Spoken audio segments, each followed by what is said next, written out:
민주당 전당대회 소식도 한번 짚어보겠습니다. 국민의힘과는요, 조금 다른 기류가 느껴지는 것 같습니다. 이재명 대표의 연임 도전이 유력하게 전망되고 있는데 조기현 부위원장님, 이게 사실상 추대 분위기다 이런 시각들이 있어요. 어떻게 보십니까? 그러니까 이제 지금 뭐 8월 전당대회로 보면 한 달보다 조금 더 남은 상황인데 지금쯤이면 사실 적극적으로 출마를 하겠다거나 어떤 이재명 당대표 중심의 어떤 리더십에 문제 제기를 하면서 출마를 예비하는 후보들이 있어야만 되는 상황인데 이제 전혀 없다는 걸 보면 사실은 이재명 대표의 연임설에 힘이 실리고 있죠. 그렇다고 보면 자연스럽게 이재명 대표 중심으로 전당대회가 다시 치러질 가능성이 있는 상황이고요.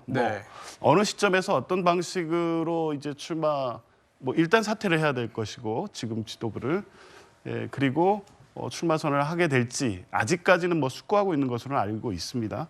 근데 여기에 더해서 이제 관심 있는 것은 과연 그러면 최고위원이나 다른 지도부는 어떻게 구성될지까지 여러 고민들이 있는 것 같은데 지금 상황상은 어쨌든 다른 경쟁 후보도 나타나지 않고 있고 누가 봐도 이재명 대표를 중심으로 다시 지도부가 구성돼야 된다는 당내 여론도 강하기 때문에 이런 당내 민심을 이재명 대표도 외면하기는 어려울 것으로 봅니다. 그렇군요.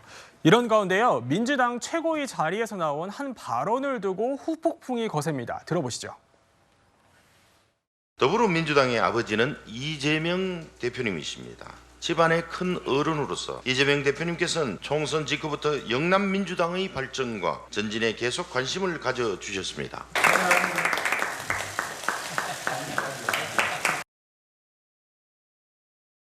이재명 대표의 일극 체제가 힘을 받는 상황에서 이런 발언이 나오면서 논란이 더 커진 측면이 있습니다. 이 논란이 커지자 강민구 민주당 최고위원은요, SNS에 글을 올렸는데 깊은 인사는 영남 남인의 예법이다 이렇게 해명을 했는데 김수인 평론가님 좀 어떻게 보십니까? 저는 이 말까지 종합해서 들어보면 다섯 글자의 말이 생각이 나더라고요.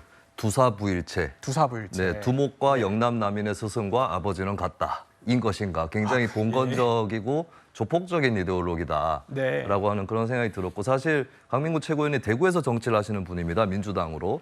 대구에서는 이재명 대표를 넘어서야 돼요. 그렇게 해야 당이 지역에서 살 수 있는데 왜 이재명 대표에게 의존하는지 굉장히 의문이고 혹시 대구시장 선거를 출마를 했다가 결국 비례대표로 국회의원이 되시려고 하는 게 아니냐. 왜냐하면 그게 대구 경북에서 일종의 경로로 받아들여지고 있거든요. 근데 그보다 중요한 거는 지역 내부에서 국민의힘의 독점을 뚫고 민주당의 뿌리를 내리는 것이 중요할 텐데 거기에 걸맞는 정치 행보는 아니다 지적을 할 수밖에 없겠습니다. 그리고 한편으로 또 국민의힘도 이걸 비판할 자격이 있는가 싶은 거는 국민의힘 평소에 뭐라고 했습니까? 이승만 전 대통령은 국부다 이런 얘기를 많이 했거든요. 유럽 국가의 국부 이런 거 별로 없습니다. 개념도 희미하거든요. 선진국 근대 국가에서 있을 수 없는 얘기예요. 저는 아버지는 당에도 없고 나라에도 없다. 집안에만 계실 뿐이다 말씀드리고 싶습니다. 네, 김수민 평론가님의 개인적인 의견으로 가름하겠고요. 당장 국민의힘에선 위대한 수령에 준하는 이재명 대표라는 쓴소리도 나왔습니다. 또 당내에서조차 엇갈린 목소리도 나오고 있습니다. 이재명 대표도 불편하셨죠. 그래서 저한테 제발 그러지 말라고 좀 말려달라 이렇게 따로 이야기를 하셨죠. 민주당의 현재로서 유일의 구심점이기 때문에 그에 대한 믿음의 또 다른 표현이지 않을까.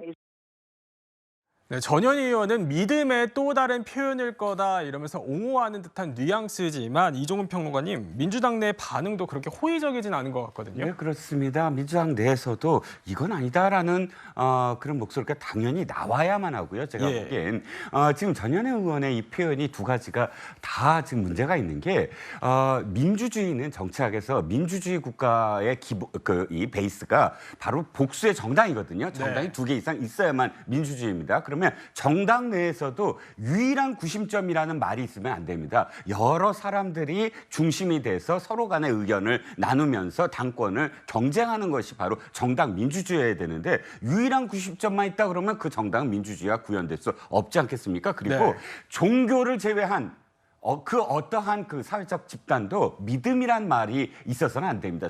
종교는 당연히 믿어야죠. 그런데 정치는 믿음이라는 말이 있어서는 안 되거든요. 그렇지 않겠습니까? 네. 어떤 지도자가 있다고 그래도 무조건 믿으면 그 무오류론이거든요. 그게 수령론입니다, 바로. 그래서 지금 수령론이라고 빗대서 이야기하는 건데 노무현 대통령의 이 팬덤인 지금 노사모도 이렇게 얘기했습니다. 노무현 대통령이 예를 들어서 한미 FTA를 승인하려고 했을 때 비준을 하려고 했을 때 노사모에서 엄청나게 비판했거든요. 네. 바로 이게 건전한 팬덤이에요.